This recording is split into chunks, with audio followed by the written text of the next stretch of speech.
Capítulo 44. El pequeño grupo de compañeros y amigos se distribuyó en la vereda de la casa velatoria. Habían sido puntuales, pero los empleados de la funeraria estaban ultimando los detalles. Los hermanos trataron de distribuirse para atender a quienes tenían el gesto de acompañarlos en esa despedida.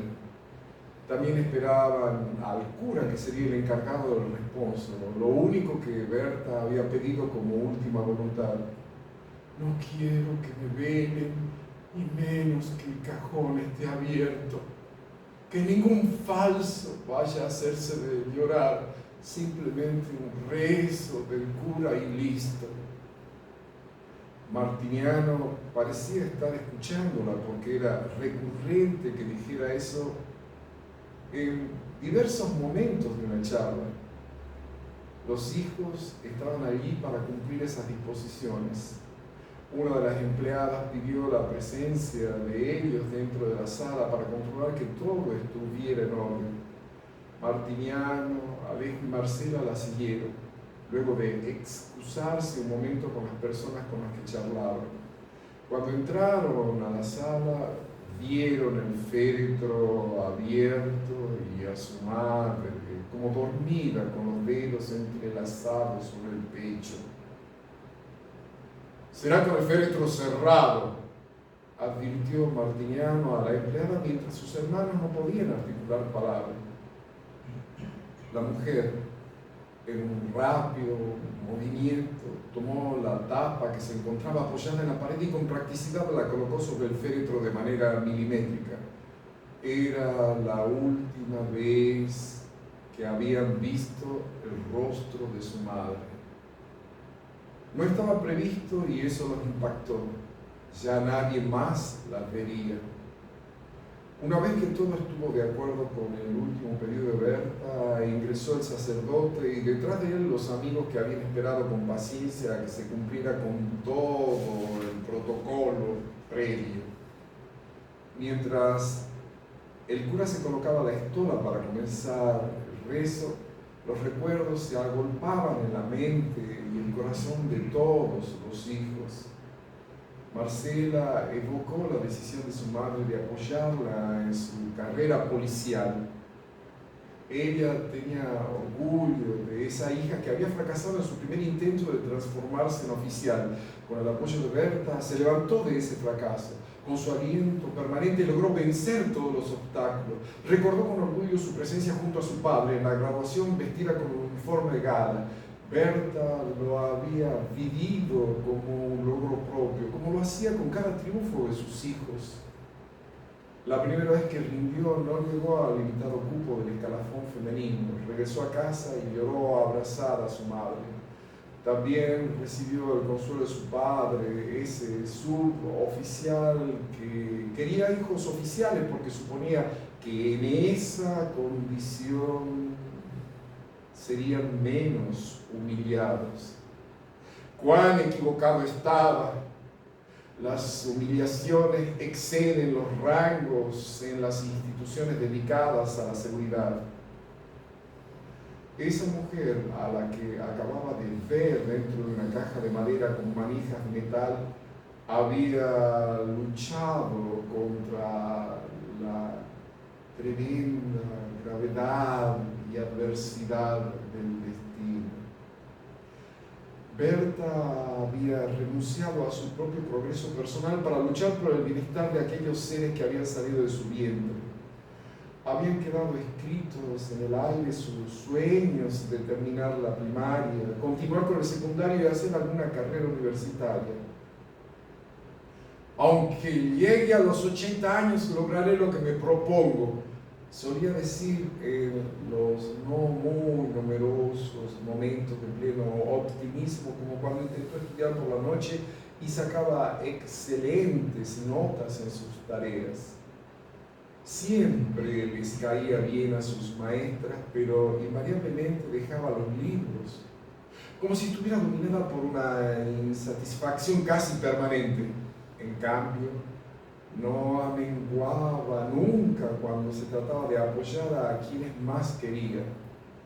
Marcela dejó rodar unas lágrimas por sus mejillas.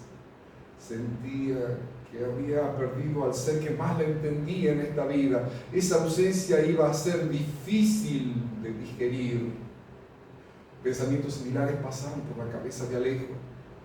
Nadie que lo hubiese visto en la calle lo hubiera reconocido en esa foto de Gallardo, cadete, en el acto de jura de la bandera. Los años en el trabajo de brigada lo habían transformado en un civil más. Con su barba de 3 días, recordó su primera comunión, la fiesta de confirmación junto a Martiniano y la celebración de sus 12 años. En todos los casos, su madre fue artífice. Ella misma también los alentaba algunas tardes cuando jugaban al fútbol en la canchita del barrio. Recordó el pan amasado y el chocolate caliente que les preparaba a ellos y a los chicos que compartían el juego todas las tardes, pero que no tenían ni siquiera un pan duro para remojar el mate cocido. Se le presentaba en la memoria la imagen del flaco Velorio, el abuelito Chupamiel y otros chicos de los cuales en ese momento de tristeza se les escapaba su apodo en un recuerdo con claros y oscuros. Martiniano, por su parte, recordaba el esmero que ponía en tener la ropa limpia, bien planchada, lista para salir lo más prolijamente posible. También los preparativos para el baño caliente en los inviernos. Todos ellos eran reconocidos por su maestra. Esa pulcritud siempre puesta como ejemplo se multiplicaba hasta niveles casi imposibles los días en que participaba de algún acto escolar importante. Las orejas enrojecidas después del algodón con alcohol que les pasaba con energía, el cabello duro y bien peinado con jugo de limón, los zapatos tan lustrosos que uno podía verse en ellos, en fin, ese conjunto de acciones que ella suponía que una madre responsable debía cumplir. Berta estaba atenta a todo. Como ese día que decidió llevarle una torta que ella misma preparó a la maestra de educación física, convencida ya de su maltrato sistemático hacia sus hijos. Después de ese gesto, la señorita tuvo buen trato con ellos. La vida le había enseñado cómo sobrevivir. También había aprendido a proteger a sus hijos por sobre todas las cosas. Se vio izando la bandera en el acto en homenaje a Manuel Belgrano, se vio de abanderado en 7º grado, se vio recibiendo premios en concursos literarios, se vio abanderado en el profesorado, se vio recibiendo la medalla al más alto promedio. En toda esa sucesión de recuerdos siempre aparecía su rostro sonriente. Era como si ella misma, a través de sus hijos, alcanzara todas las metas. Cada uno estaba ensimismado en esos recuerdos que estallaron como una frágil pompa de jabón en el momento en que el cura comenzaba su rezo con la señal de la cruz. Las palabras del religioso apuntaban a lograr la resignación de familiares y amigos de Berta, además de vivir la alegría de la vida eterna de la que se estaba gozando su madre. Cerró la Biblia y bendijo el féretro, además de hacer extensivo ese gesto a los presentes. Luego dijo unas palabras finales. Por último, saludó a los hijos y se retiró. Uno por uno, los compañeros de trabajo y amigos fueron abandonando la sala. Los últimos en hacerlo fueron Alejo, Marcela y Martiniano. La empleada cerró la puerta y les informó que los llamaría al número de contacto cuando las cenizas estuvieran disponibles. Está bien, esperaremos su llamado, dijo Martiniano. Estaban conmovidos por dejar a su madre en otras manos. La idea convertida en cenizas le daba una sensación de distancia, lejanía que no podrían acortar en muchos años. Por primera vez en sus vidas se sintieron huérfanos, tan necesitados de los seres que le dieron la vida, como Berta a los 11 años completamente sola en el mundo. A muchos kilómetros de distancia, Julio picaba una cebolla para la salsa de unos tallarines que había amasado en su casa. En ese sencillo acto, casi natural para él, descubría muchos conocimientos heredados de su madre. Cualquiera que lo hubiera observado con detalle se habría dado cuenta de no haber utilizado ninguno de los trucos que conocía para quitarle acidez a esa cebolla. Las lágrimas salieron entremezcladas como consecuencia de su propio accionar, además de esa tristeza parapetada en su corazón. Tenía permiso para faltar a su trabajo por el fallecimiento de Berta. Sin embargo, hubiera preferido sumergirse en esa dinámica rutina de planificación, órdenes, resolución de problemas, incluso improvisación y creatividad. La cebolla crepitó en el aceite, estaba solo. Su mujer e hijos se habían ido al supermercado. Había hablado con Martiniano, quien le contó los detalles del reposo y los trámites que habían realizado para que el cuerpo de su madre se transformara definitivamente en cenizas. Una lágrima rompió el cerco que se trataba de autoimponer. Recordó la última vez que había cocinado para su madre. Fue una cazuela de llama que no la había dejado del todo conforme. El sabor de la carne no la había complacido. Hubiera preferido carne vacuna, como reza la tradición argentina. Quiso recordar lo último que Berta le había preparado a él. No supo precisar si era añelotis o tamales de pollo. Julio nunca objetó los platos de su madre, ni sus metodologías de preparación, porque habían funcionado para criar a 5 hijos. Trató de concentrarse en su tarea. Sin embargo, no pudo dejar de pensar en su madre, su sufrimiento, su lucha, la incansable búsqueda de una felicidad que siempre se mostraba efímera. Quizás no sabía disfrutarla. Tal vez la avidez con la que buscaba que sus hijos fueran felices hacía que esa sensación se diluyera con suma rapidez. Estaba en esos pensamientos cuando entró Roxana, alabando el aroma que desprendía aquella salsa, que estaba casi terminada. Ricardo y Rosa se quedaron jugando en el living. Ella los abrazó desde atrás y susurró: "Te amo". ¿Estás bien?, le preguntó en voz baja. Sí, amor, quédate tranquila, respondió él mientras ella iba hasta el comedor. Él no detenía sus tareas ni su mente. Recordó el compromiso de viajar junto a Martiniano hasta Córdoba, en donde dejaría las cenizas de Berta. Lo único que faltaba era definir la fecha. Sus manos se movían con la agilidad propia de un profesional. En contados minutos los platos estuvieron listos. Junto a Roxana los llevaron a la mesa. Los chicos ya se habían lavado las manos y esperaban sentados juiciosamente. Julio los miró con orgullo y recomendó: "A comer todo para crecer sanos y fuertes". Ellos obedecieron la orden del padre y comenzaron a comer con ganas, con suma practicidad, las pastas amasadas.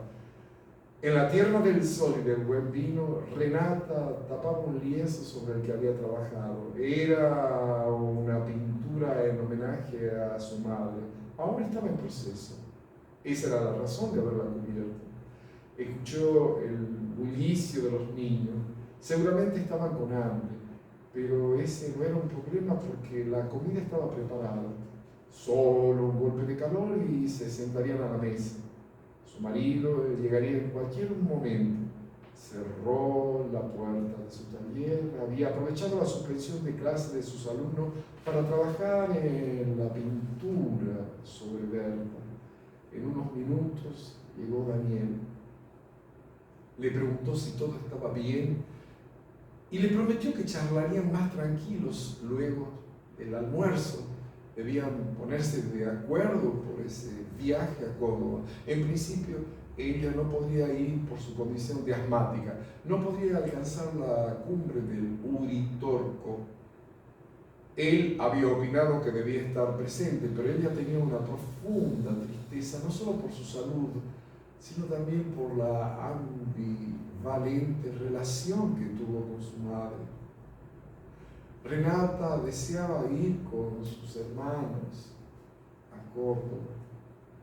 Ella siempre había acompañado a su madre a trabajar limpiando casas y allí aprendió y conoció el dolor del que Berta siempre había hablado. Un día, las sobrinas de una de las patronas tomaron por las muñecas a Renata, que en ese entonces tenía 10 años, una de un lado y la otra del otro. Tiraban de ella como si fuera una muñeca de trapo.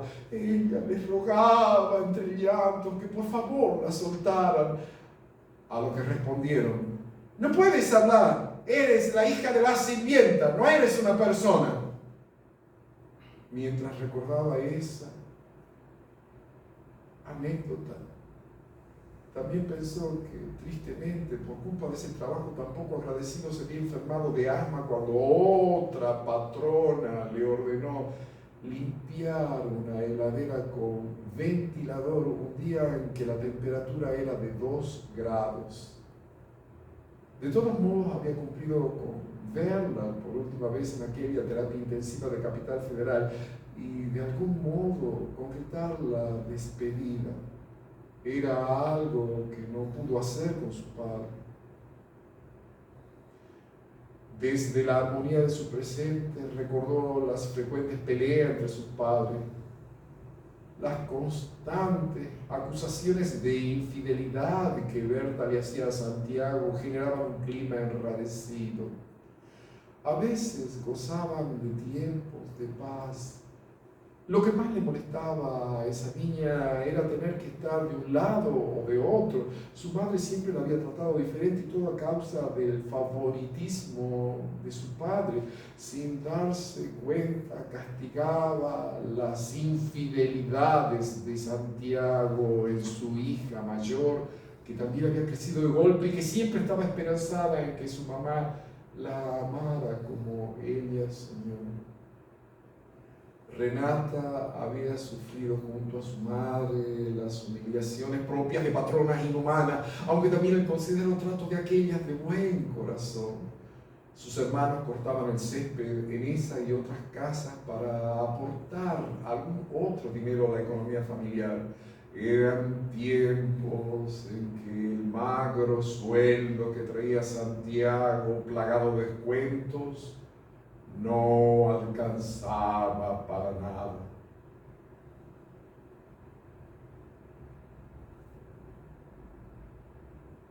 El patio le pareció una plataforma para dialogar con lo más alto. Miró el cielo tan azul y la imponente cordillera y se dijo: mamá, nunca pude alcanzarte en vida y ahora jamás podré visitarte en la muerte. Espero que cuando por fin nos reunamos puedas abrazarme y decirme que me amas de la misma manera que yo te amé siempre, hasta que nos volvamos a encontrar. Derramó una lágrima que de inmediato secó para que sus hijos no cayeran en cuenta de su estado de ánimo, pero la pregunta llegó sorpresiva. ¿Abuelita está en el cielo? Sí, hijita, seguro que ya está con Jesús.